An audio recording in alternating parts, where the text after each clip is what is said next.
साल में 60,000 करोड़ के काम करने वाले रोड के जो 3 प्रोजेक्ट बंद पड़े थे पुराने सरकार के समय, प्रधानमंत्री जी हमने उसको शुरू किया है और उन प्रोजेक्ट में हम NHAI के तरफ से पैसे देकर उस प्रोजेक्ट को पूरा करके हम झारखंड को ये रोड पूरे करके देंगे, जिसमें जमशेदपुर और रांची का रोड बहुत महत्वपूर्ण है। ये बंद पड़े हुए काम भी हमने शुरू किए हैं और राष्ट्रीय महामार्गों को हमने दुगना बनाया है। ये पहली बार स्वाधीनता के बाद, झारखंड होने के बाद जितने थे राष्ट्रीय महामार्ग, उसको आज प्रधानमंत्री जी के प्रधानमंत्री पद का जिम्मेदारी लेने के बाद झारखंड के राष्ट्रीय महामार्ग दुगने हुए हैं और करीब हम लोग 60,000 करोड़ से ज़्यादा राष्ट्रीय महामार्ग काम आने वाले 2 साल में झारखंड में निश्चित रूप से करेंगे। मैं फिर से एक बार ये भव्य प्रकल्प के शुभारंभ के लिए झारखंड की जनता को बहुत बहुत शुभकामना और शुभेच्छाएं देता हूं। नमस्कार, धन्यवाद।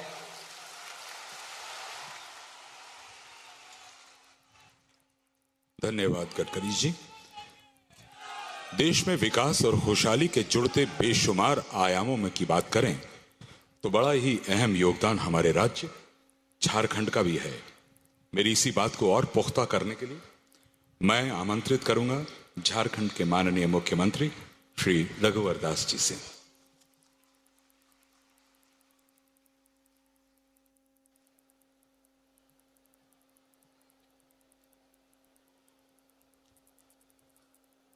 विकास पर्व में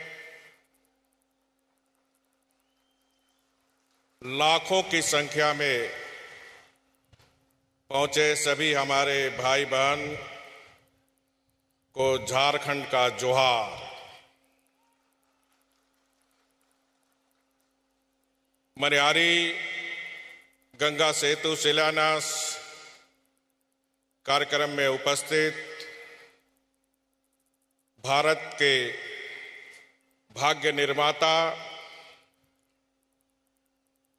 और जन जन के जन नायक, इस देश के लोकप्रिय प्रधानमंत्री आदरणीय नरेंद्र मोदी जी, राज्य के राज्यपाल श्रीमती द्रौपदी मुर्मू जी, भारत सरकार के भूतल परिवहन एवं जहाज रानी दूरदर्शी माननीय मंत्री श्री नितिन गडकरी जी, उपस्थित मेरे मंत्रिपरिषद के सहयोगी मंत्री डॉक्टर लुइस मरांडी जी, श्री राज परिवार जी, श्री रणधीर सिंह जी, श्री नीलकंठ मुंडा जी, सांसद श्री विजय हांसदा जी, मंच पर बैठे हमारे जस्टिस DN पटेल साहब, भारतीय अंतर्देशीय जलमार्ग प्राधिकरण भारत सरकार के अध्यक्ष, भारत सरकार के सड़क परिवहन एवं राजमार्ग के सचिव, राज्य के मुख्य सचिव एवं भारत सरकार के अन्य राज्य सरकार के अधिकारीगण, कार्यक्रम में दूर दूर से आए हमारे भाई और बहनों, मनिहारी गंगा पुल का निर्माण झारखंड के आर्थिक विकास को नई गति प्रदान करेगा। इसके लिए माननीय प्रधानमंत्री श्री नरेंद्र मोदी जी और नितिन गडकरी जी को राज्य की 3.25 करोड़ जनता की ओर से सीधू कानू की धरती पर स्वागत करता हूं, अभिनंदन करता हूं। 2266 करोड़ की लागत से 4 लेन गंगा पुल का शिलान्यास हो रहा है। पुल का काम है जोड़ना, यह मां गंगा के 2 किनारों को जोड़ेगा। यह झारखंड के एक भाग को बिहार से जोड़ते हुए देश के अन्य हिस्सों के साथ साथ भूटान, बांग्लादेश, म्यांमार से सीधे जुड़ जाए। माननीय प्रधानमंत्री जी के हाथों या पुल के साथ साथ जल मार्ग विकास परियोजना के तहत गंगा नदी पर बनारसी और हल्दिया के बीच 1380 किलोमीटर लंबा जल मार्ग बनाना का शिलान्यास होगा, जिसकी विस्तृत जानकारी माननीय गडकरी जी ने हम सबों को अभी दी। इस परियोजना से झारखंड, पश्चिम बंगाल, उत्तर प्रदेश और बिहार में 45,000 लोगों को प्रत्यक्ष और 90,000 लोगों को अप्रत्यक्ष रूप से रोजगार मिलेगा।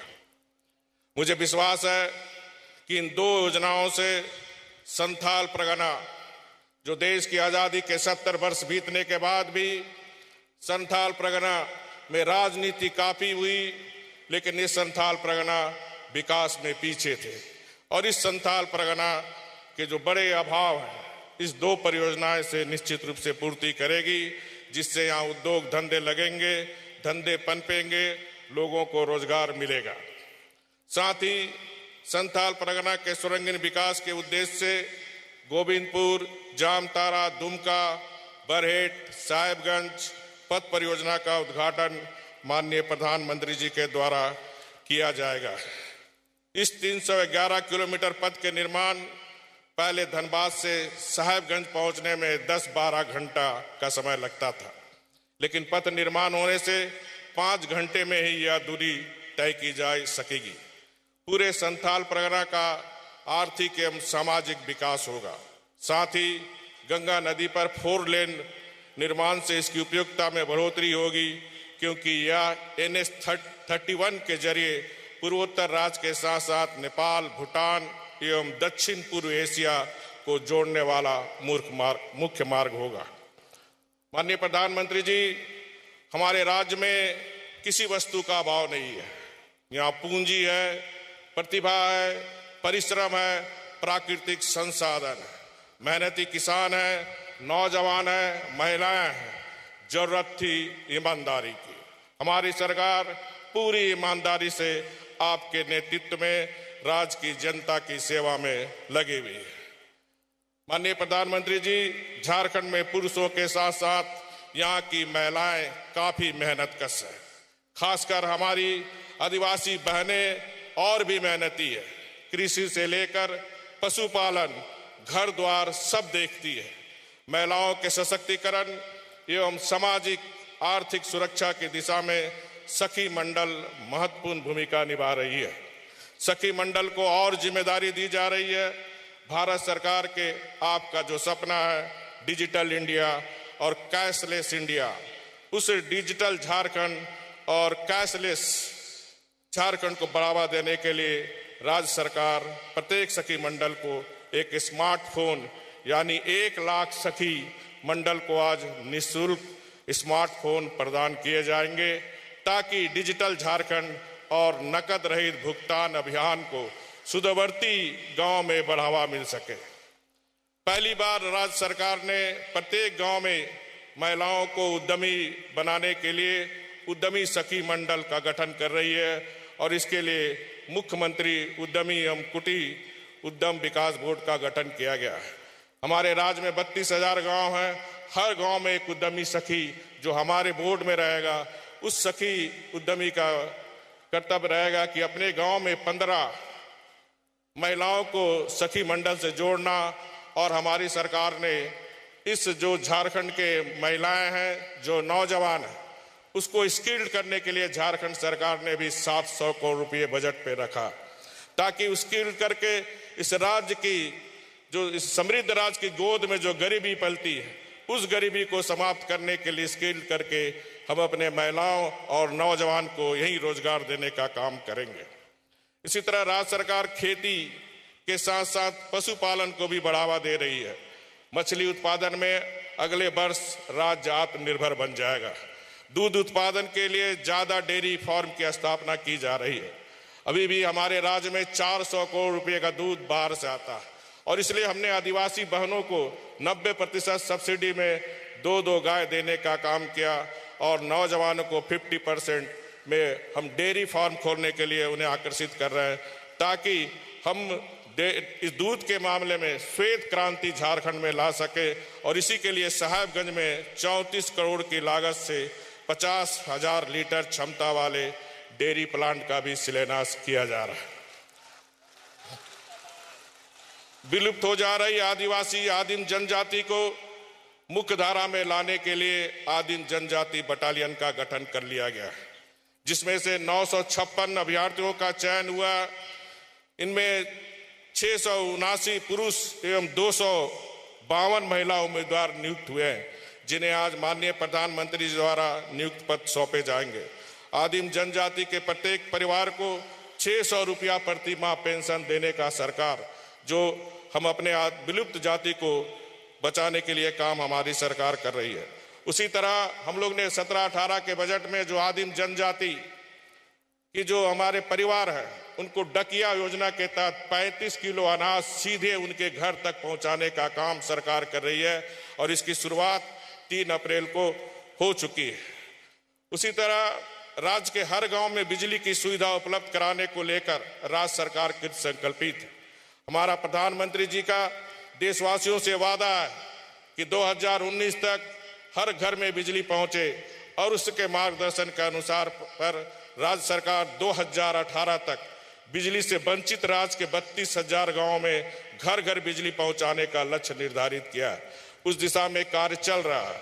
झारखंड सरकार ने 2020 तक 2650 मेगावाट सौर ऊर्जा के उत्पादन का लक्ष्य तय किया है और इसी योजना के तहत साहेबगंज स्थित व्यवहार न्यायालय में 80 किलोवाट और सदर हॉस्पिटल में 70 किलोवाट के grid connected of top solar plant, जो हमारे हाई कोर्ट के हमारे जो विद्वान न्यायाधीश जस्टिस पटेल और हमारे विद्वान न्यायाधीशों के सहयोग से राज्य सरकार और झारखंड उच्चतम न्यायालय के सभी माननीय न्यायाधीशों के हम समन्वय से स्थापित कर इस काम को कर रहे हैं और आज दोनों सौर ऊर्जा यूनिट का शुभारंभ आज किया जाएगा।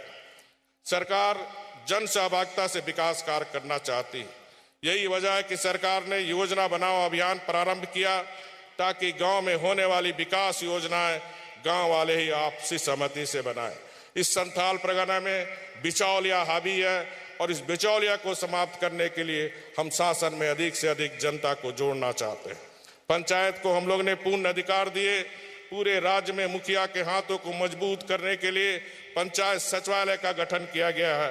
पंचायत सचिवालय में उसी पंचायत के पूरे राज्य में 16,000 पंचायत स्वयंसेवकों द्वारा स्वेच्छा से पंचायत के में जनता के लिए काम कर रहे हैं। राज्य के 4,404 पंचायत भवन को इस वर्ष के अंत तक भारत नेट परियोजना के तहत इंटरनेट सुविधा से जोड़ दिया जाएगा। हमारी सरकार आदिवासी कल्याण के लिए बड़ी छलांग लगाना चाहती है, क्योंकि हमारे क्षेत्र में आदिवासी आज भी काफी पीछे है और हमारी सरकार की मंशा और प्रधानमंत्री जी लोकसभा के चुनाव में बरहेट किसी धरती से उन्होंने संथाल परगना की जनता से वादा किया था कि आप पूर्ण बहुमत दें, हम संपूर्ण विकास करेंगे। तो माननीय प्रधानमंत्री जी के जो आपसे जनता से वादा किया था, उस वादा को पूरा करने के लिए हम जो हमारे क्षेत्र में आदिवासी पिछड़े उनके चेहरे में भी मुस्कुराहट लाने के लिए इस वर्ष हम लोग ने 18,000 करोड़ रुपया रखी है, जो आदिवासियों के विकास में खर्च होंगे। साथ ही साथ माननीय प्रधानमंत्री जी के द्वारा शुरू किया हुआ वन बंधु योजना के तहत भी हम इस क्षेत्र का विकास का स्वप्न साकार करेंगे। अंत में मैं फिर से माननीय प्रधानमंत्री जी, माननीय गडकरी जी और भारत सरकार के अन्य अधिकारियों का और आप सभी जनता का मैं हृदय से आभार प्रकट करता हूं और आपको विश्वास दिलाना चाहता हूं, जो हमारी झारखंड में माननीय प्रधानमंत्री जी के नेतृत्व के मार्गदर्शन में हमारी सरकार चल रही है। आने वाले 3 वर्ष के अंदर इस संथाल परगना जो पिछड़ा है उसे विकसित परमंडल हमें बनाना है और इस दिशा में हम आपसे सहयोग भी चाहते हैं और मुझे पूर्ण भरोसा है, जो लाखों की संख्या में आप पहुंचे हैं, विकास के साथ जो हमारा प्रधानमंत्री जी का सपना है, सबका विकास सबका साथ, उस मूल मंत्र के साथ हमारी सरकार चल रही है। बहुत बहुत धन्यवाद।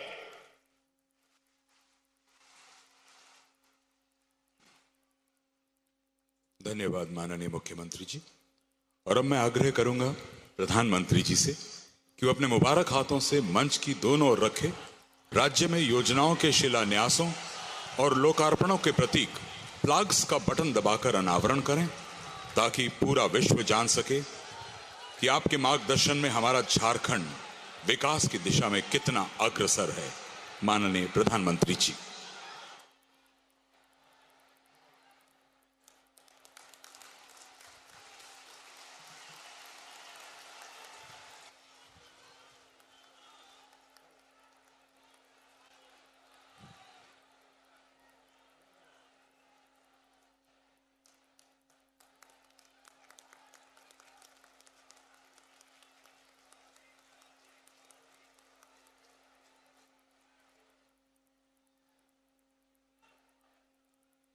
और अब माननीय प्रधानमंत्री श्री नरेंद्र मोदी जी नवसृजित आदिम जनजाति बटालियन के आरक्षियों को नियुक्ति के प्रमाण पत्र प्रदान करेंगे। प्रतीक के तौर पर इस बटालियन के इन 5 सदस्यों को प्रमाण पत्र सौंपे जाएंगे। सबसे पहले गुमला की इलिमा कुमारी जी,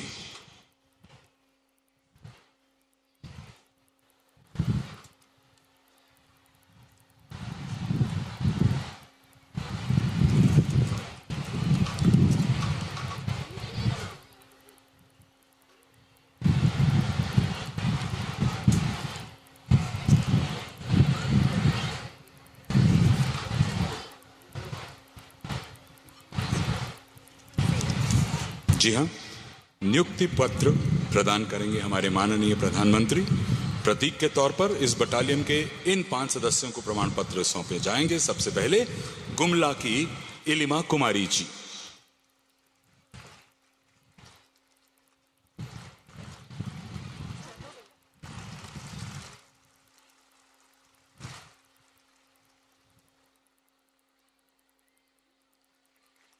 इसके पश्चात गुमला की ही सुनीता बेग जी,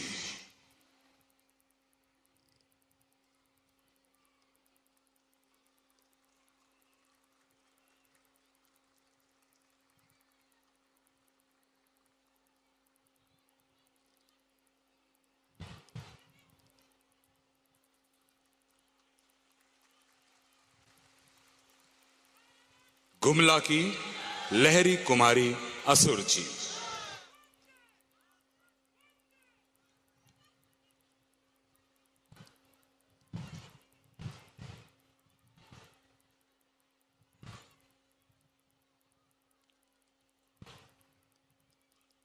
लातेहार की शांति कुमारी जी,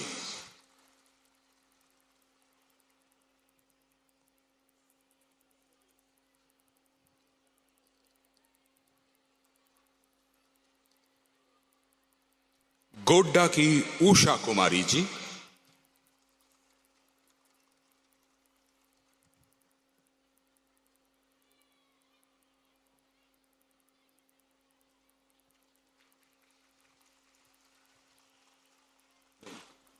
नारी सशक्तिकरण के माहौल में आज पूरे देश में झारखंड के सखी मंडलों की खूब चर्चा है।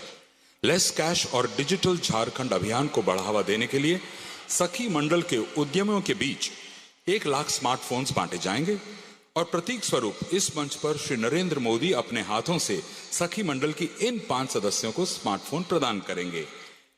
मीना देवी जी ब्लॉक साहिबगंज से,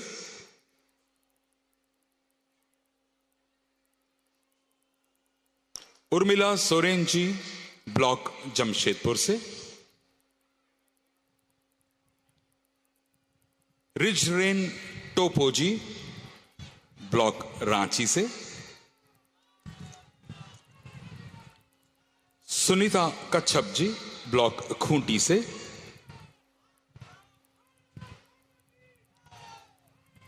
बिंदु देवी जी ब्लॉक पलामू से,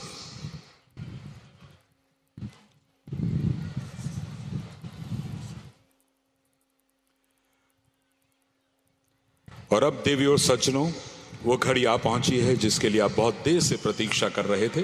जी हां, हमारे सबके प्रिय, हमारे अपने देश के प्रधान सेवक श्री नरेंद्र मोदी जी को सुनने के लिए विनम्र आग्रह है माननीय प्रधानमंत्री जी से कि वो अपनी ओजस्वी वाणी में आशीर्वाद स्वरूप शब्दों द्वारा हमारा मार्गदर्शन करें।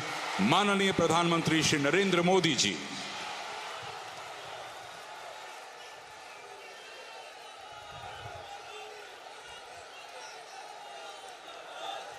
जोहार।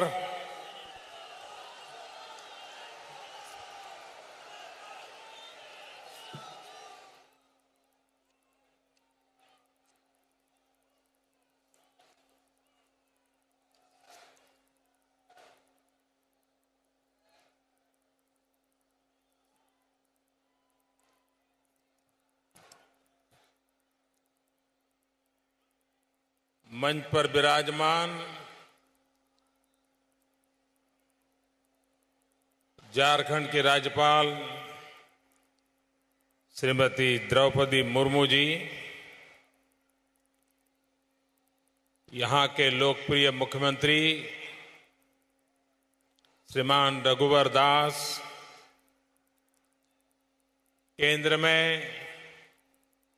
मंत्रिपरिषद के मेरे साथी श्रीमान नितिन गडकरी जी, झारखंड सरकार में मंत्री श्रीमान नीलकंठ जी, डॉक्टर लुइस मरांडी जी, श्रीमान राज पालीवर जी, श्रीमान रणधीर कुमार सिंह, झारखंड उच्च न्यायालय के न्यायाधीश जस्टिस DN पटेल, सांसद श्रीमान विजय हंसदा जी, विधायक श्रीमान ताला मरांडी, अनंत कुमार ओझा, भारत सरकार में हमारे साथी केंद्रीय सड़क परिवहन एवं राजमार्ग सचिव श्रीमान संजय मित्रा जी, केंद्रीय पोत परिवर्तन सचिव श्रीमान राजीव कुमार जी और यहाँ के मुख्य सचिव राजबाला वर्मा जी और विशाल संख्या में पधारे हुए झारखंड के मेरे प्यारे भाई और बहनों, जोहार, जाजो जोहार।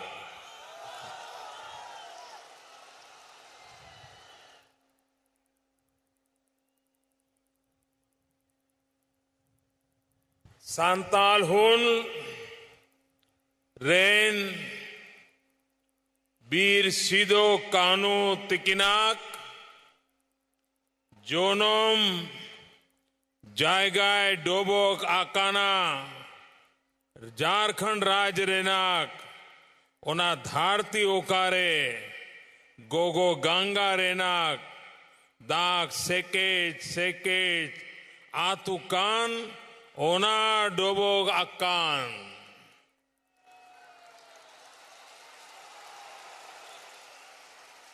नोडे सोहोर सेटरा खान गोगो बाबा आप बोया मिशेगा जोतो कोगिया जोहारा पेकाना।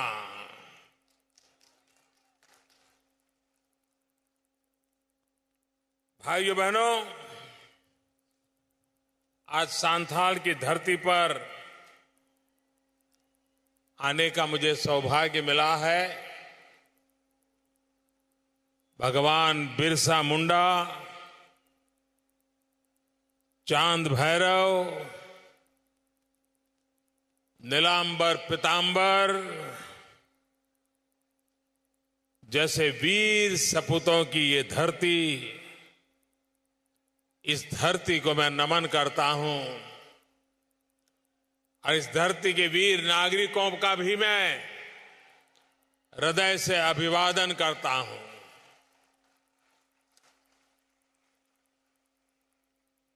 आज झारखंड में साहबगंज की धरती पर एक साथ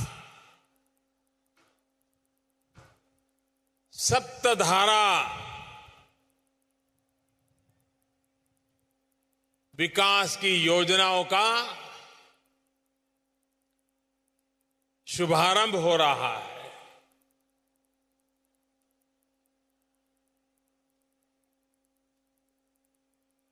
सांथाल परगणे में, इस इलाके में एक साथ इतनी बड़ी विकास की योजनाएं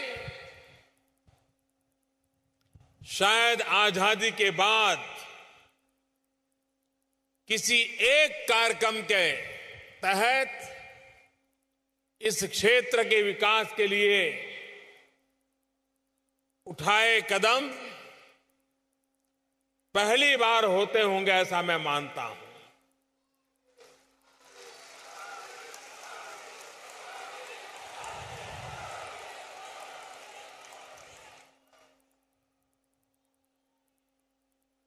ये पूरे सांथाल इलाके का अगर भला करना है, यहां की समस्याओं का समाधान करना है, यहां के गरीब से गरीब मेरे आदिवासी भाई बहन, मेरे पिछड़े भाई बहन, अगर इनकी जिंदगी में बदलाव लाना है तो उसका एक ही उपाय है, और वो उपाय है विकास। जितना तेज गति से हम विकास यहां करेंगे, यहां के जन सामान्य की जिंदगी बदलने में हम सफल होंगे।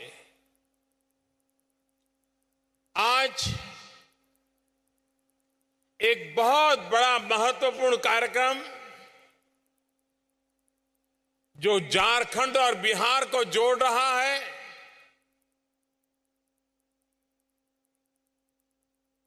गंगा के ऊपर दो राज्यों को जोड़ने वाला सबसे बड़ा ब्रिज,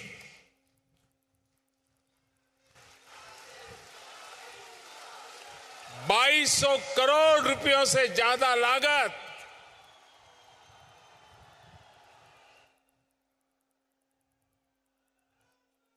और ये सिर्फ दो राज्यों को ही जोड़ता है ऐसा नहीं है, ये विकास के नए द्वार को खोल देता है। आप यहां से पूर्वी भारत के एक विशाल फलक के साथ अपने आप को सीधा जोड़ने का इस ब्रिज के बनने से आपको अवसर मिल रहा है। मैं बिहार वासियों को बधाई देता हूं, मैं झारखंड वासियों को बधाई देता हूं कि एक महत्वपूर्ण ब्रिज का आज शिलान्यास हो रहा है। और हमारे नितिन गडकरी जी ये ऐसे मंत्री हैं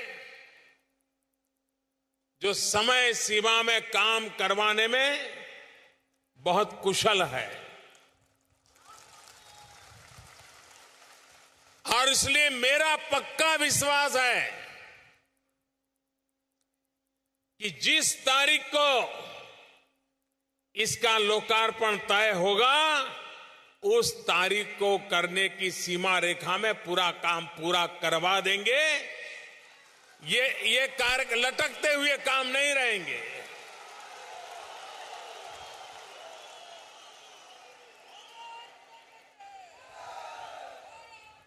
आप कल्पना कर सकते हैं इस इलाके के कितने नौजवानों को रोजगार मिलेगा,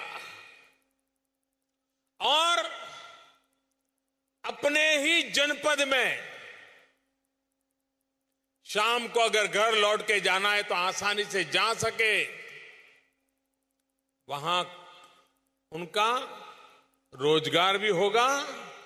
उसके साथ साथ ये काम ऐसा है कि उनका स्किल डेवलपमेंट भी होगा। एक नई हुनर, एक नई महारत जब 2-2.5 साल तक लगातार एक प्रोजेक्ट में लगते हैं तो किसी इंजीनियर से भी ज्यादा काम करने की ताकत उसके अंदर आ जाती है। इस इलाके में इस प्रोजेक्ट के कारण हजारों परिवार के नौजवान ऐसी ताकत प्राप्त करेंगे जो आने वाले दिनों में झारखंड हो, बिहार हो, हिंदुस्तान का और कोई इलाका हो, वहां भी अगर कोई ऐसे प्रोजेक्ट आते हैं तो इस इलाके के नौजवानों की पहली पसंद होगी और लोग उनको ज्यादा पैसे दे करके अपने यहां काम के लिए ले जाएंगे। ये ताकत इसमें से पैदा होने वाली है। और इस सारे प्रोजेक्ट में सबसे बड़ी जो ताकत है ये मानव शक्ति का सुयोजित रूप से स्किल डेवलपमेंट करके विकास करना। मैं यहां के नौजवानों को शुभकामनाएं देता हूं। यह आपके आंगन में शुभ अवसर आया है। आप भी मन में ठान लीजिए, मेहनत भी करनी है और अपनी क्षमता भी बढ़ानी है। और एक बार क्षमता बढ़ गई तो दुनिया आपको पूछती हुई चली आएगी कि यहां जो अनुभवी नौजवान है उनकी हमें जरूरत है। ये बदलाव आने वाला है। आज मुझे यहां एक दूसरे कार्यक्रम का भी लोकार्पण का अवसर मिला है और वो है साहबगंज से गोविंदपुर तक सड़क का जो निर्माण हुआ है इसका लोकार्पण हो रहा है। पहले कभी यहां से गोविंदपुर जाना होता तो 10 घंटे, 12 घंटे, 14 घंटे लग जाते। अब ये जो नया रोड बना है 5-7 घंटे में आप गोविंदपुर पहुंच सकते हैं। कितनी बड़ी गति आई है आपके जीवन में इसके कारण, कितना बड़ा बदलाव आया है। और ये सिर्फ सड़क नहीं है, पूरे सांथाल इलाके को बीच से निकलने वाली ये सिर्फ सड़क नहीं है, ये पूरे सांथाल के इलाके के गरीब से गरीब नागरिक के जीवन में विकास का एक नया रास्ता खोल रही है, विकास की एक नई दिशा खोल रही है, विकास का एक नया लक्ष्य नजदीक ला करके रख रही है। और इसलिए सड़कें बहुत बनती हैं, यातायात के लिए काम आती है, लेकिन ये सड़क उन सड़कों में से नहीं है। वो सिर्फ जाने आने का काम नहीं, ये विकास की ओर बढ़ने का एक रास्ता बन रहा है और जो पूरे सांथाल इलाके की शक्ल सूरत को बदल देगा, ये मेरा पक्का विश्वास है। भाइयों बहनों,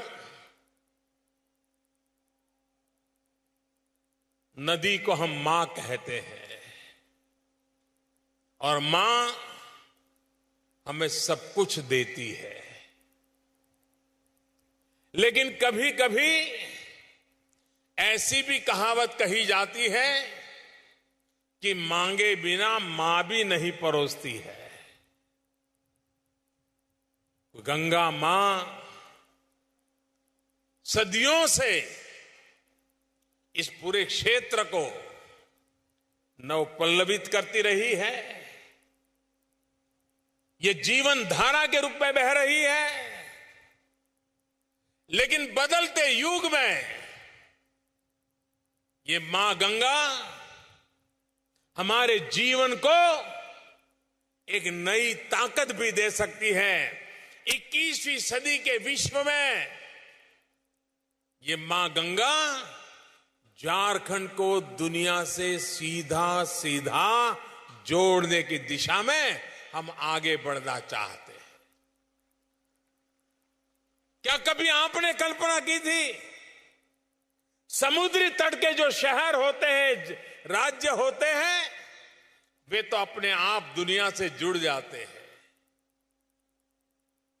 लेकिन लैंडलॉक इलाका झारखंड जैसा इलाका जहां निकट में कहीं समंदर नहीं है, क्या वह भी विश्व के साथ जुड़ सकता है? जिस प्रोजेक्ट को लेकर के हमारे नितिन गडकरी जी काम कर रहे हैं और बड़े मनोयोग से कर रहे हैं, और उससे सबसे बड़ा काम होने वाला है, ये प्रोजेक्ट जब पूरा होगा तो ये झारखंड सीधा सीधा पूरी दुनिया के साथ जुड़ने की ताकत बन जाएगा। और वो प्रोजेक्ट है गंगा में मल्टी मॉडल टर्मिनल का शिलान्यास। बंगाल की खाड़ी तक यहां से जहाज चलेंगे, गंगा में जहाज चलेंगे, माल ढो करके ले जाएंगे और यहां की चीजें सीधे सीधी बंगाल की खाड़ी से निकल करके समुद्री मार्ग से सीधी दुनिया में पहुंच पाएगी। व्यापार के लिए, विश्व व्यापार के लिए जब इस प्रकार की सुविधाएं उपलब्ध होती है, तब विश्व व्यापार के अंदर झारखंड भी अपनी जगह बना सकता है। चाहे यहां की स्टोन चिप्स हो, चाहे यहां का कोयला हो, चाहे यहां के अन्य पैदावार हो, विश्व के बाजार में सीधा पहुंचाने का सामर्थ्य इसके अंदर आ सकता है। इतना ही नहीं, यह व्यवस्था बनने के बाद अगर यहां का कोयला पश्चिमी भारत में ले जाना है तो जरूरी नहीं है कि उसको रोड और रास्ते और रेल से लिया जाया जाए। वो बंगाल की खाड़ी से समुद्र के मार्ग पर उस ओर ले जाया जाए, सस्ता पड़ जाएगा और जो इस क्षेत्र में काम करते होंगे इनकी आर्थिक ताकत बढ़ाने में उपयोगी होगा। भाइयों बहनों, हमारे देश में हाईवे की चर्चा चिंता हुई। अटल बिहारी वाजपेयी की सरकार थी, तब हमारे देश के इंफ्रास्ट्रक्चर में दो महत्वपूर्ण ऐतिहासिक योगदान अटल जी की सरकार के इंफ्रास्ट्रक्चर के क्षेत्र के दो मैं कह रहा हूं, और तो सैकड़ों है। एक, उन्होंने पूरे हिंदुस्तान को स्वर्णिम चतुष्क से जोड़ करके इंफ्रास्ट्रक्चर को आधुनिक रूप देने का एक सफल प्रयोग किया, पूरा किया। दूसरा, प्रधानमंत्री ग्रामीण सड़क योजना, जिससे हिंदुस्तान के गांव गांव को, जैसे शरीर के अंदर अलग अलग शिरा और धमनियां होती हैं, वैसे प्रधानमंत्री ग्रामीण सड़क के द्वारा रास्तों का पूरा नेटवर्क खड़ा करने का बीड़ा उठाया। बहुत बड़ा काम उनके कार्यकाल में हुआ। बाद में भी जो सरकारें आई उस कार्यक्रम को चला रही है, ये वाजपेयी जी का दूसरा योगदान था। भाइयों बहनों, हमने इंफ्रास्ट्रक्चर की बात आती है तो रोड और रास्तों की चिंता चर्चा की, हाईवेज बनाए, हमने हवाई जहाज के लिए एयरपोर्ट बनाना, उसकी व्यवस्थाएं खड़ी की, हमने रेलवे के विस्तार के लिए काम किया। लेकिन एक क्षेत्र हमें चुनौती दे रहा था, हमें निमंत्रण दे रहा था, वो वाटरवे था। हमारी नदियां, वे यातायात के लिए काम आ सकती है क्या?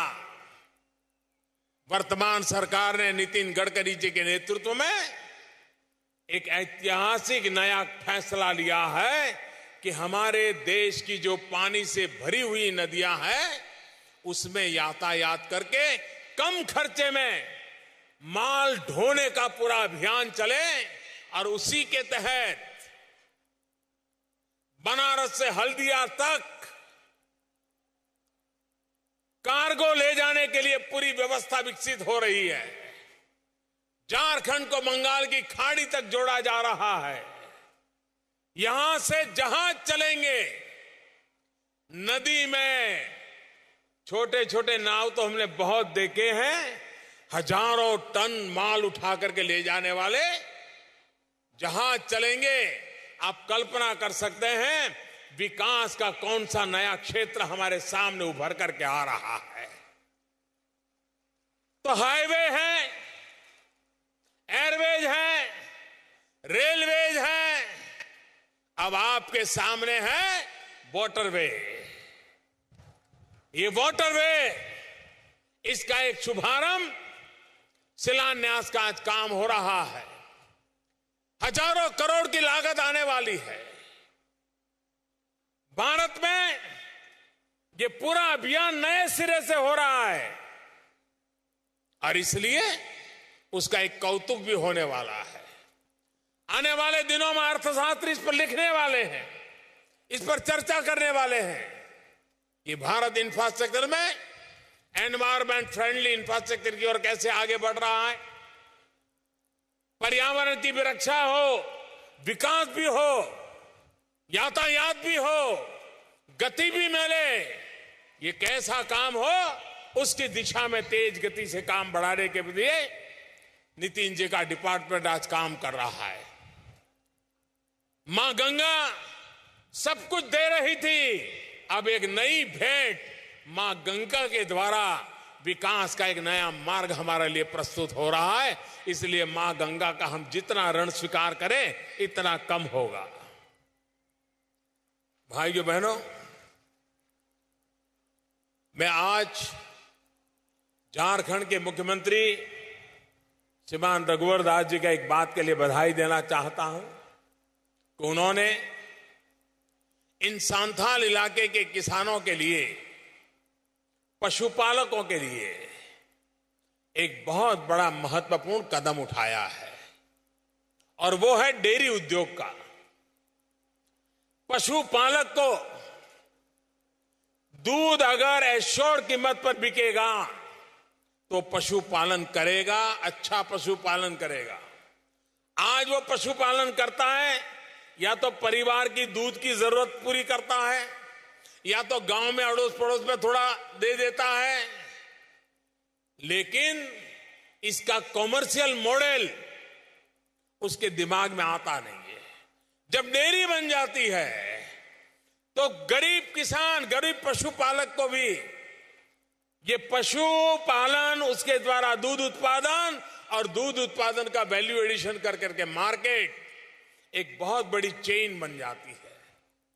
मैं गुजरात की धरती से आया हूं, अमूल भी वहां का जाना जाता है।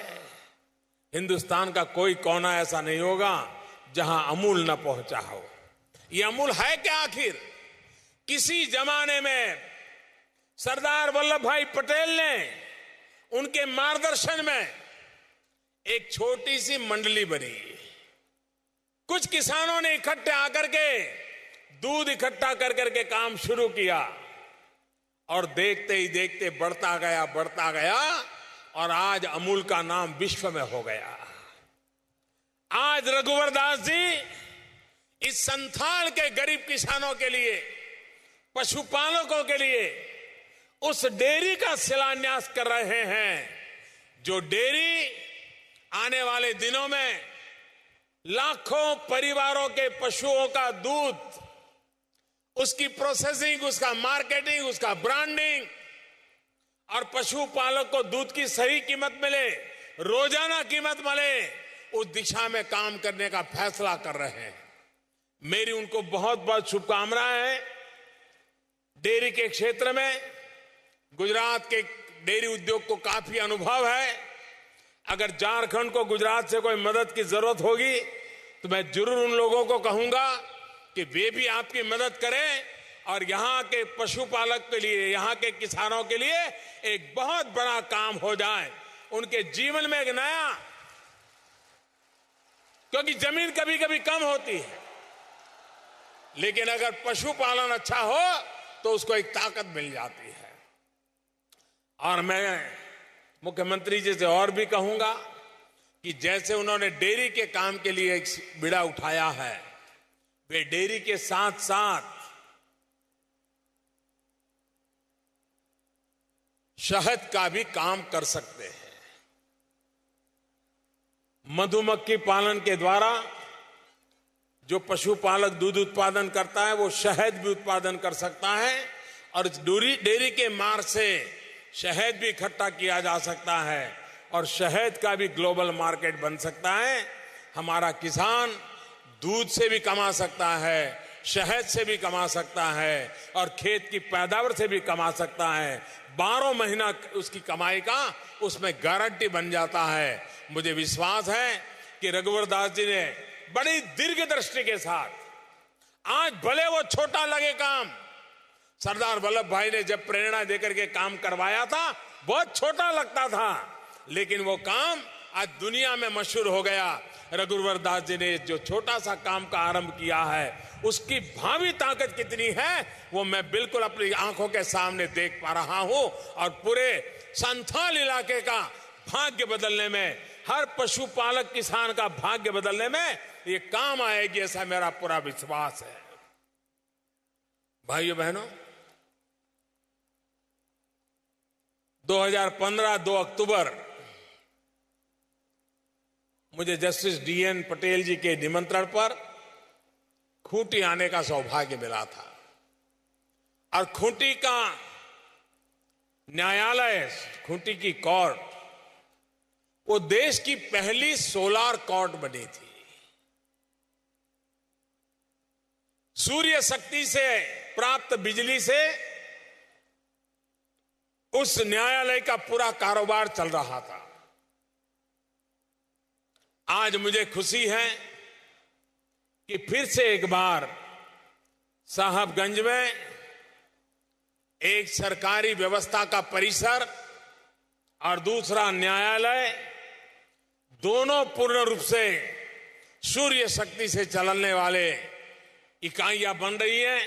मैं इसके लिए जस्टिस डीएन पटेल और उनकी पूरी टीम को बधाई देता हूं और झारखंड सरकार को भी बधाई देता हूं कि उन्होंने सूर्य शक्ति को बढ़ावा दिया है। रूफटॉप सोलर एनर्जी का काम जो उन्होंने उठाया है, करीब करीब 4500 किलोवाट सूर्य ऊर्जा उन्होंने इंस्टॉल करने का काम सफलतापूर्वक पूरा कर दिया है। अगर हमें हमारे जंगल बचाने हैं, हमारी भावी पीढ़ी को कुछ दे के जाना है, तो हमें हमारे पर्यावरण की रक्षा करनी होगी। और ऊर्जा का अगर कोई उत्तम स्रोत है जो हमें सहज उपलब्ध है, वो है सोलर एनर्जी, सूर्य शक्ति। और उस सूर्य शक्ति की दिशा में आज भारत एक तेज गति से आगे बढ़ रहा है। भारत ने सपना देखा है 175 गीगावाट रिन्यूएबल एनर्जी का, उसमें 100 गीगावाट सोलर एनर्जी का। हिंदुस्तान के हर कोने में सूर्य शक्ति से ऊर्जा मिले, इस पर बल दिया जा रहा है। आज हमें जो विदेशों से एनर्जी खरीदनी पड़ती है, उसमें बहुत बड़ी बचत होगी। वो पैसे गरीब के काम आएंगे। आज पर्यावरण को जो नुकसान होता है, उसमें से हमें राहत मिलेगी। और सूर्य शक्ति की दिशा में एक जमाना था, सूर्य शक्ति की 1 यूनिट ऊर्जा की कीमत 19 रुपया लगती थी। लेकिन भारत ने जिस प्रकार से अभियान चलाया, आज स्थिति आ गई है कि कोयले से भी सूर्य शक्ति की ऊर्जा सस्ती मिलने लग गई है। अभी अभी जो टेंडर निकला वो सिर्फ 3 रुपये का निकला है, 2 रुपया 96 पैसे। यानी एक प्रकार से एक बार इन्वेस्टमेंट कॉस्ट लग गई, बाद में बिना कोई खर्चे हम बिजली प्राप्त कर सकते हैं। और भाइयों बहनों, 21वीं सदी में किसी भी नागरिक को अंधकार में जीने के लिए मजबूर नहीं किया जा सकता है। कई परिवार हैं जो आज भी घरों में बिजली का कनेक्शन नहीं ले रहे हैं। उनको लगता है क्या जरूरत है, समझा बुझाने के बाद लेते हैं। सरकार मुफ्त में कनेक्शन देती है तो भी कभी कभी लोग कुछ उदासीनता बरतते हैं। ऐसे परिवारों को बच्चों की पढ़ाई के लिए भारत सरकार ने बच्चे की पढ़ाई के लिए छोटा सा बैटरी सोलार से चलने वाली छोटा बल्ब ऐसा टेबल पे लगा दे, जमीन पे लग करके पढ़ना चाहता है तो उससे पढ़ सकता है। इन लाखों ऐसे गरीब परिवारों को देने की दिशा में एक बहुत बड़ा बीड़ा उठाया है। हमारा किसान जहां जमीन से पानी निकाल करके खेती करता है उसको बिजली महंगी पड़ती है। अब सोलार पंप हम लगा रहे हैं। किसान सोलार पंप से जमीन से पानी निकालेगा, सूर्य से जमीन बैटरी भी चार्ज होती रहेगी, पानी भी निकलता रहेगा, खेत भी हरा भरा रहेगा। 2 फसल लेता है 3 फसल लेने लग जाएगा। उसकी आय जो 2 गुना करनी है उसमें ये सोलार पंप भी काम आने वाला है। एक बहुत बड़ा रिवॉल्यूशन का काम सूर्य ऊर्जा के क्षेत्र में भारत सरकार के द्वारा चल रहा है। झारखंड सरकार ने भी कंधे से कंधा मिलाकर के भारत सरकार के साथ चलने का बीड़ा उठाया है। सोलार एनर्जी को बल दे रहे हैं, रूफटॉप सोलार एनर्जी को प्रोजेक्ट को आगे बढ़ा रहे हैं।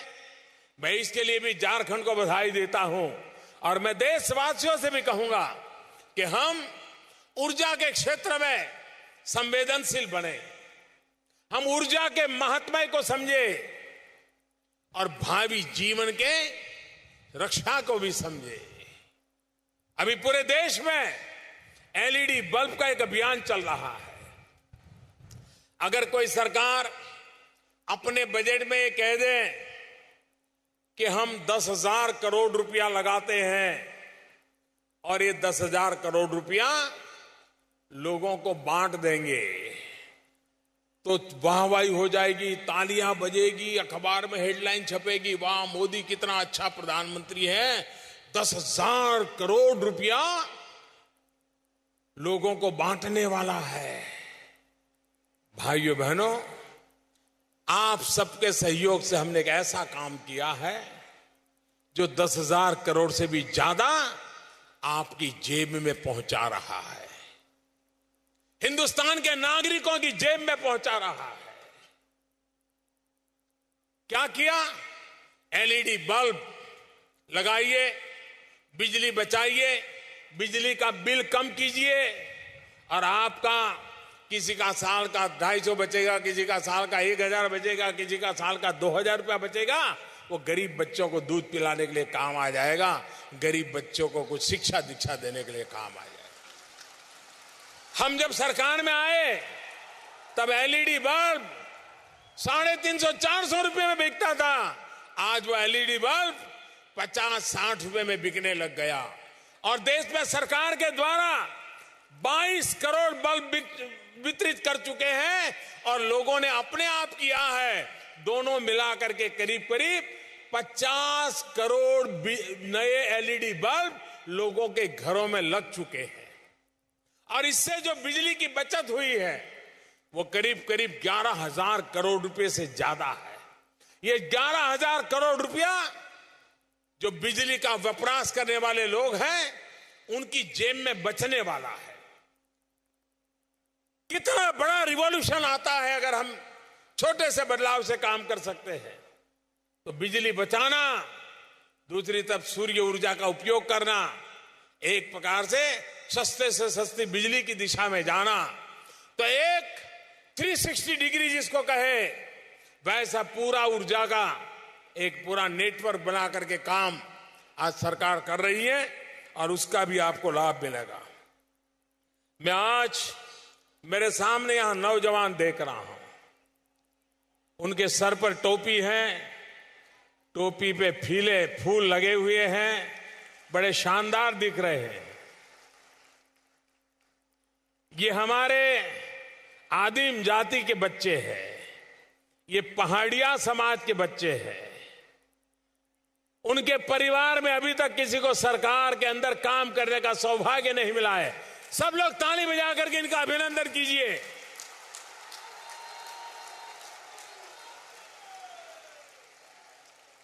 मैं रघुवर दास जी के नए इनिशिएटिव के लिए और उनके मौलिक चिंतन के लिए बधाई देता हूं कि उन्होंने इन पहाड़िया बच्चों को सिलेक्ट किया, सरकारी नियमों में बदलाव किया। उनकी ऊंचाई कम थी तो उसको भी कॉम्प्रोमाइज किया, उनकी पढ़ाई कम थी उसमें भी कॉम्प्रोमाइज किया, और उनको ट्रेनिंग देकर के आपकी सुरक्षा के काम में लगाया। वो एक प्रकार से सरकार बन गए हैं। भाइयों बहनों, हिंदुस्तान के आखिरी छोर पर बैठे हुए जो लोगों की गिनती होती है, इसमें ये मेरे पहाड़िया बेटे हैं, ये पहाड़िया बेटियां हैं।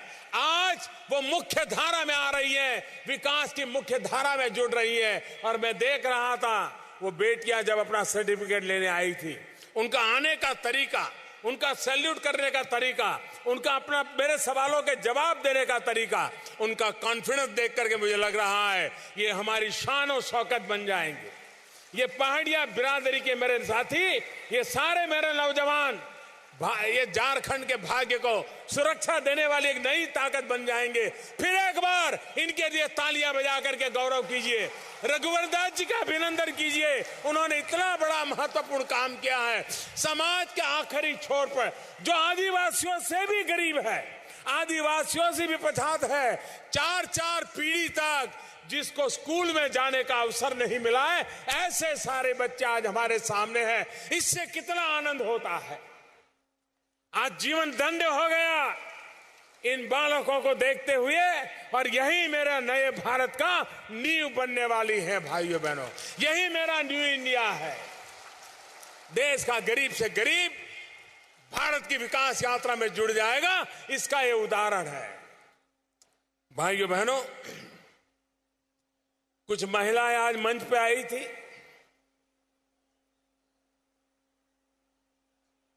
आपको दूर से दिखता था, नहीं दिखता था मुझे मालूम नहीं। झारखंड सरकार की तरफ से मैं उनको मोबाइल फोन दे रहा था, और मैं देख रहा था कि वे मुझे मेरे सब सवालों के सही जवाब दे रहे थे। उनको मालूम था ऐप क्या होती है, बीम ऐप क्या है, ऐप कैसे डाउनलोड होती है, इसके का आर्थिक कारोबार इस मोबाइल फोन से कैसे हो, सब मालूम था उनको। मुझे इतनी खुशी हुई। जो संसद में हमारे साथी हैं वो कभी कभी कहते हैं कि भारत के गरीब को मोबाइल फोन कहां आएगा, कहां सीखेगा, कहां चलाएगा। मैं जरूर संसद में मेरे साथियों को मिलूंगा, तब कहूंगा कि मैं हिंदुस्तान में अति पिछड़ा इलाका संथाल में गया था, और वहां की मेरी आदिवासी बहनें मोबाइल फोन का क्या उपयोग हो सकता है वो मुझे सिखा रही थी। ये रिवॉल्यूशन है, ये डिजिटल इंडिया का रिवॉल्यूशन है, ये लेस कैश सोसाइटी का रिवॉल्यूशन है। और नोटबंदी के बाद हर किसी को लग रहा है कि अब हम अपने मोबाइल फोन से, अपने मोबाइल फोन को ही अपनी बैंक बना सकते हैं। छोटे छोटे सखी मंडल, उनका कारोबार, उनके बीच में एक मुखिया बहन, उसके हाथ में मोबाइल फोन, और मोबाइल फोन बैंक से जुड़ा हुआ, मोबाइल फोन अपने ग्राहकों से जुड़ा हुआ, एक पूरा नया रिवॉल्यूशन इस पहल से आ रहा है। मैं इस संथाल इलाके की सखी मंडल की बहनों को बधाई देता हूं। मेरा बहुत पुराना एक अनुभव है, वो अनुभव मुझे आज भी प्रेरणा देता है। मैं जब गुजरात में मुख्यमंत्री था तो दक्षिणी गुजरात में आदिवासी बस्ती के बीच में एक कपराड़ा करके सुदूर इलाका है। अब मैं मुख्यमंत्री था लेकिन मेरा वहां जाना होता नहीं था, क्योंकि उस इलाके में ऐसे कोई अवसर नहीं आता था। सभा करनी है तो मैदान भी नहीं था, पूरा जंगल ही जंगल था, और एक घर यहां तो दूसरा घर 2 मील दूर, तो तीसरा घर 3 मील दूर। मैंने तय किया नहीं, मुझे जाना है। वहां हमने एक डेयरी का छोटा सा काम शुरू किया, एक चिलिंग सेंटर बनाया, जो दूध ठंडा लेकर के दूध ठंडा करने की व्यवस्था होती है। डेयरी में ले जाने से पहले थोड़ी देर जहां 2-3-4 घंटे दूध रखना हो तो वहां रखते हैं। छोटा सा प्रोजेक्ट होता है, 25-50 लाख रुपए में तैयार हो जाता है। मैंने कहा मैं उस प्रोजेक्ट के लिए आऊंगा। तो हमारे सब लोग नाराज हो गए कि साहब मुख्यमंत्री 25 लाख के कार्यक्रम में जाएंगे। मैंने कहा मैं जाऊंगा, मुझे जाना है। तो मैं गया।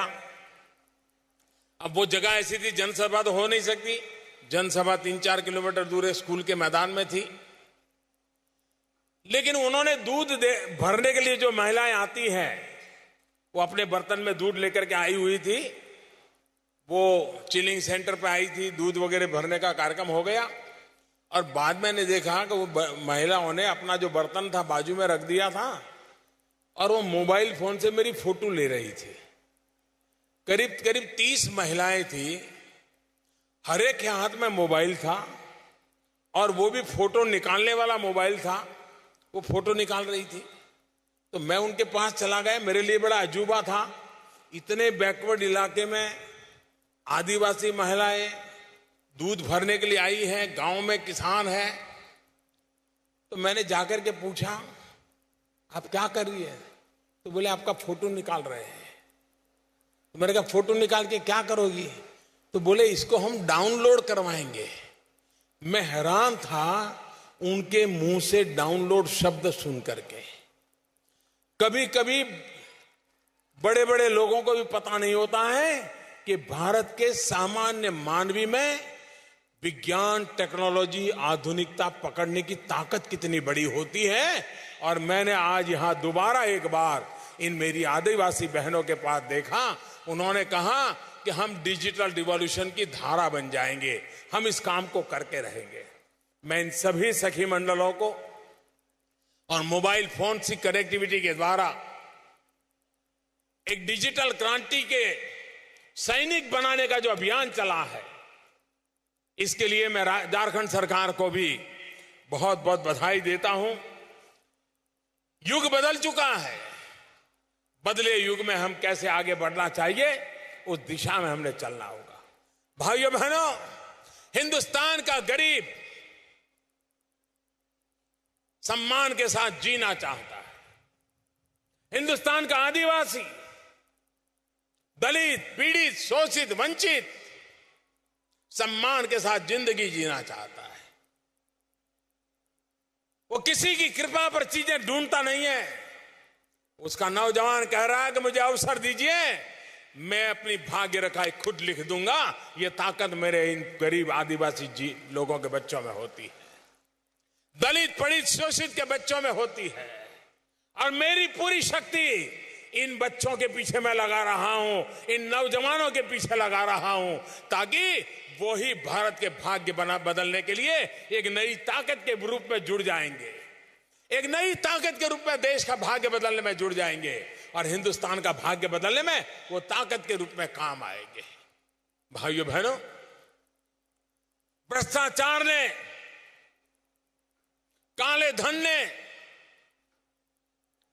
देश को तबाह कर दिया है। दीमक की तरह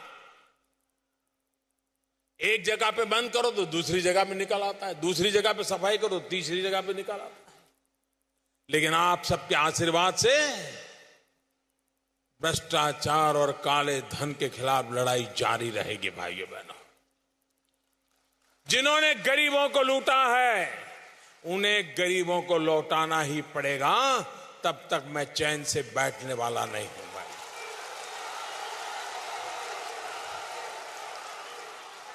एक के बाद एक कदम उठाता रहूंगा।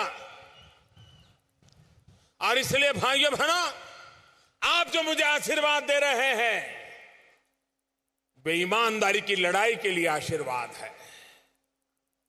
नोटबंदी के बाद मुझे कुछ नौजवानों से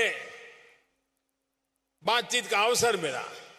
पढ़े लिखे थे, धनी परिवार के थे। मैं सोच रहा था कि वो नोटबंदी के कारण बड़े परेशान होंगे, गुस्से में होंगे, नाराजगी व्यक्त करेंगे। लेकिन उन्होंने मुझे एक बात बताई, वो बड़ी इंटरेस्टिंग थी। उन्होंने कहा साहब हमारे परिवार में रोज झगड़ा होता है। मैंने कहा क्या झगड़ा होता है? बोले हमारे पिताजी को हम कहते हैं पिताजी आपके जमाने में जो सरकार थी, नियम थे, टैक्सेस इतने ज्यादा था, आपको चोरी करनी पड़ी होगी, की होगी। लेकिन अब देश में ईमानदारी का युग आया है और हम जो पीढ़ी के लोग हैं बेईमानी का कारोबार करना नहीं चाहते हैं। हम ईमानदारी से जीना चाहते हैं और ईमानदारी से आगे बढ़ना चाहते हैं। मेरे देश की युवा पीढ़ी में ईमानदारी का युग शुरू हुआ है, ईमानदारी से जीने की इच्छा पैदा हुई है। यही मेरे लिए शुभ संकेत है भाइयों, देश के लिए शुभ संकेत है। अगर देश का युवा एक बार मन बना ले कि मेरे पूर्वजों ने, मेरे माता पिता को, मेरे पिछले वालों ने जो करना पड़ा, अब हमें नहीं करना है। भाइयों बहनों, बिना चोरी किए, बिना लूट किए भी सुख चैन की जिंदगी जी सकते हैं, संतोष की नींद ले सकते हैं। और इसलिए हमने एक ईमानदारी के युग की ओर देश को ले जाना है। 2022 भारत की आजादी के 75 साल होने वाले हैं। भाइयों बहनों, ये आजादी के 75 साल ये सिर्फ दीवार पर टंगे हुए कैलेंडर का विषय नहीं हो सकता है। ये आजादी के 75 साल कैलेंडर के एक बाद एक डेट बदल जाए और 2022 आ जाए, वो यात्रा नहीं है। आजादी के 75 साल का मतलब होता है देश की आजादी के लिए जान की बाजी लगाने वाले इसी धरती के बिरसा मुंडा से लेकर के अनगिनत लोग थे भाई। क्यों अपने आप को खपा दिया था? आजाद भारत के सपने देखे थे उन्होंने और इसलिए अपने आप को खपा दिया था। क्या उनके सपनों को पूरा करने के लिए वे तो हमारे लिए फांसी के तख्त पर चढ़ गए, वे तो हमारे लिए जिंदगी जेलों में काट गए, वे तो हमारे लिए परिवारों को तबाह करके मिट गए। क्या हम उनके सपनों के लिए 5 साल, मैं ज्यादा नहीं कह रहा हूं दोस्तों, 5 साल 2022 तक जो भी करेंगे देश के लिए करेंगे,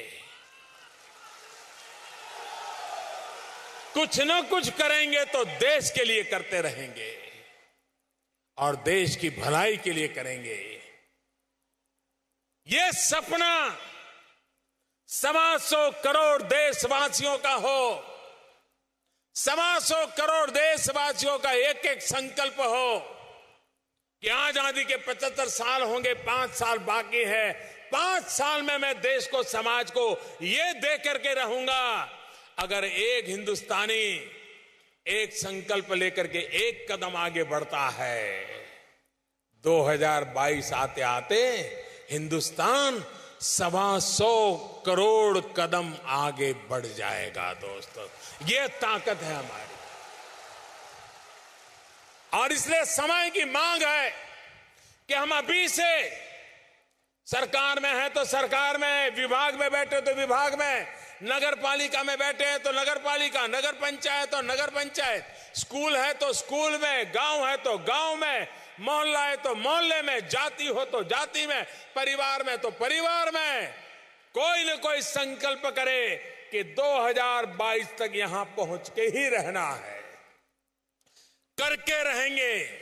अगर एक बार हर हिंदुस्तानी का एक सपना बन जाए तो 2022 में आजादी के लिए जान मिटाने वाले महापुरुषों को हम ऐसा हिंदुस्तान दे सकते हैं कि उनको एक बार तो संतोष होगा कि अब मेरा देश सही दिशा में चल पड़ा।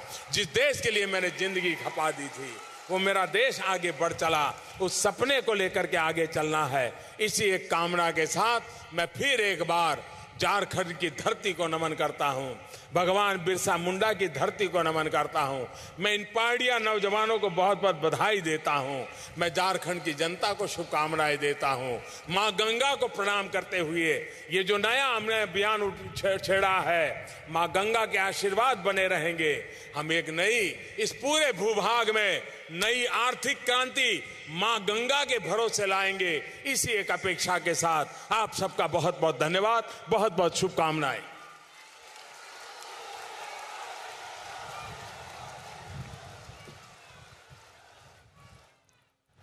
कोटि कोटि धन्यवाद माननीय प्रधानमंत्री जी आपके प्रेरणात्मक संबोधन के लिए।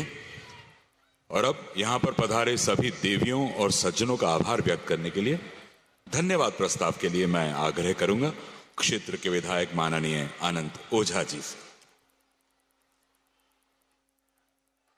आप ये सीधी तस्वीरें देख रहे थे झारखंड के साहिबगंज से, जहां प्रधानमंत्री नरेंद्र मोदी ने झारखंड के सर्वांगीण विकास के लिए कई तमाम विकास परियोजनाओं की आधारशिला रखी, जिसमें खासकर मल्टी मॉडल टर्मिनल का निर्माण कार्य शामिल है और साथ ही साथ गंगा नदी पर पुल का शिलान्यास, मल्टी मॉडल टर्मिनल का शिलान्यास और गोविंदपुर जामताड़ा साहिबगंज सड़क का भी उन्होंने उद्घाटन किया और साथ ही साथ बहुत सारी कई महत्वपूर्ण बातें कहीं, खासकर जिस तरह से अगर जलमार्ग की बात करें तो जलमार्ग के जरिए जो सबसे सस्ता परिवहन का आज की तारीख में सबसे सस्ता जरिया है उस पर उन्होंने फोकस करने की बात कही। साथ ही साथ सौर ऊर्जा की बात कही कि आने वाले दिनों में 100 गीगावाट सौर ऊर्जा पैदा करने का जो भारत ने लक्ष्य रखा है उसको हमें किसी भी हालत में उसको शामिल करना और साथ ही साथ डेयरी विकास, जो झारखंड के जो गरीब तबके के लोग हैं, जो किसान हैं, उनके डेयरी के विकास के लिए क्या कुछ सरकार कदम उठा रही है, इसकी उन्हें प्रशंसा की झारखंड के सरकार की और साथ ही साथ युवाओं से अपील की कि आने वाले 5 वर्षों में जब 2022 में भारत अपनी आज़ादी का 75 वर्ष मनाएगा तब किस तरह से हिंदुस्तान का भाग्य युवाओं के जरिए लिखा जाएगा, इस बात का भी जिक्र किया प्रधानमंत्री ने अपने संबोधन में। तो ये खास तस्वीरें आप देख रहे थे झारखंड के साहिबगंज से। बढ़ेंगे अपनी